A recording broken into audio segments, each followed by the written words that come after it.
Bom dia, segundo ano, tudo bem com vocês? Deixa eu dar uma ajeitada aqui no celular. Aí, tudo bem com vocês, meus queridos? Saudades.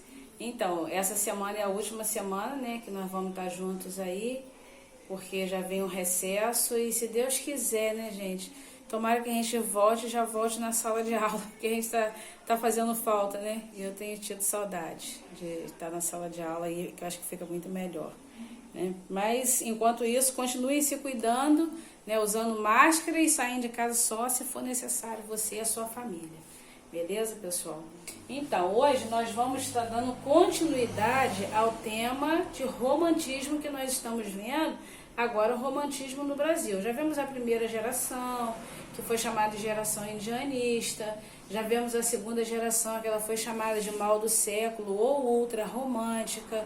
Vimos também a terceira geração, que é a geração condoreira, já são temas muito mais sociais. E agora a gente vai trabalhar com o romance romântico no Brasil. Quando a gente fala em romance, pessoal, não quer dizer somente histórias de amor, não, tá? Quando nós falamos em romance, por quê? Porque os textos, eles são escritos agora em parágrafos, nós vimos em poesia, eles são escritos em parágrafos, tem vários capítulos, não são textos curtos, né? A gente vai lá na frente, vai ver a novela, fotonovela, né? Vamos ver várias situações em que a gente vai trabalhar com a questão do romance, né? Não o romance, a poesia que a gente vê, mas o romance mais romântico, se Deus quiser. Se Deus quiser. Desculpa aí, pessoal. Vamos lá, pessoal, vamos dar continuidade. A gente vai trabalhar, vai conhecer o romance indianista. O que é esse romance indianista? O romance indianista é aquele romance que ele vai trabalhar com o índio, né? O índio vai ser o protagonista da história. O índio, ele vai fazer parte da história daquela literatura. Ele vai ser o personagem protagonista, o personagem principal, né? E vai ser muito interessante porque o romance indianista, ele vai cair no gosto popular. As pessoas vão gostar, por quê? Porque eles vão olhar para o índio e vão achar o índio como se ele fosse o representante da nação brasileira, como ele se representasse cada um de nós, né? É a representação também da cultura nacional. Então, por isso que ele cai no gosto popular. Nós vamos ter José de Alencar, ele vai trabalhar com muitos romances indianistas. Aí nós temos o Guarani, nós temos Iracema, que são personagens índios, né? E as histórias são belas, vivem histórias de amor, histórias de aventura, romance, né? Um romance talvez romântico nessa história. Né? Nós temos também o chamado romance urbano. Esse romance urbano, ele vai trabalhar, como a própria palavra já diz, né? Urbano é da cidade, ele vai trabalhar os costumes, os comportamentos das pessoas, das mulheres e dos homens dentro da cidade, né? Ela vai... Vou dizer para vocês que ele vai trabalhar um pouco do realismo, um pouco daquilo que se acontecia na realidade, ele vai trazer isso aí para dentro do texto. E nós temos como exemplo a Moreninha, Senhora, e vários outros aí que a gente vê, igual a novela das 6 que acabou também, né? Éramos 6, estão todos ligados, eles acabam se ligando ao cotidiano, se ligando ao dia a dia, né, e ficando bem presente da realidade ali, mostrando os comportamentos de cada um, né? Nós vamos ter também o romance chamado romance regionalista.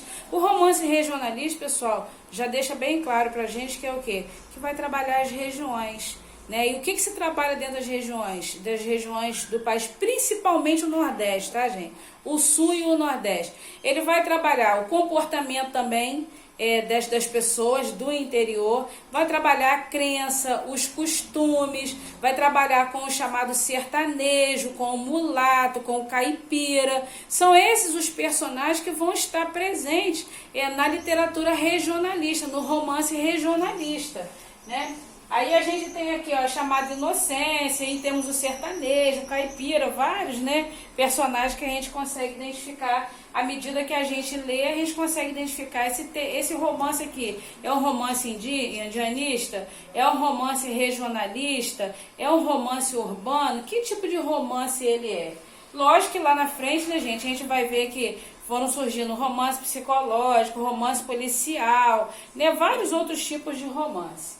Também vai ser nesse período que vão começar a surgir as novelas, os contos, né, que eles são bem fantasiosos, bem mais fantasiosos, e eles são menores do que os romances escritos, e as novelas também. Lembrando que o romance ele tem uma durabilidade de tempo cronológico bem grande. Tá? Pode começar ali um índio, por exemplo, começar com 10 anos e ele encerrar a história com 30. Então a gente tem essa realidade também. Né? As novelas elas são menores, é o mesmo formato que a gente tem hoje, só que as novelas antigamente eram de rádio, aquela coisa toda. Algumas produções vão ganhar publicidade, veja bem, gente, a gente vai ter alguns escritores que eles vão escrever romance, por exemplo, romance indianista, e tem uns que vão até ter que trocar o final da história deles, por quê? Para agradar o público. Né, começaram a se escrever para agradar público. Né? Então, muitas modificações até o dia de hoje, que a gente vê nas novelas, muitos finais eles têm que ser alterados, porque a grande massa não quer que seja esse o final, quer que seja outro. Né? Vão surgir as fotonovelas. Gente, eu já vi revista de fotonovela. Eu era pequena, gente, contava-se as novelas todinhas em revista, tipo história em quadrinho, só que era em novela. Só que era de novela e era revista preto e branco. E contava, se você quisesse saber a história de uma novela, você tinha que ler a história todinha. Você tinha que fazer a leitura da fotonovela toda e comprar outra, as edições iam saindo, você ia comprando para você saber o final dessa novela. Né? E aí, pessoal, a gente encerra nosso conteúdo assim, né? No romance, o romântico brasileiro vai trabalhar com esses tipos de romance, indianista, urbano, né? Regionalista, que a gente vai trabalhar, né? Fora o conto, a novela, as fotonovelas, que vão aparecer dentro dessa literatura também, tá? Pessoal, qualquer dúvida, a gente tira dúvida aí no Meet, tá? Um beijo. Desculpa aí os atrapalhos no áudio aí, no vídeo aí, tá bom? Beijo, tchau.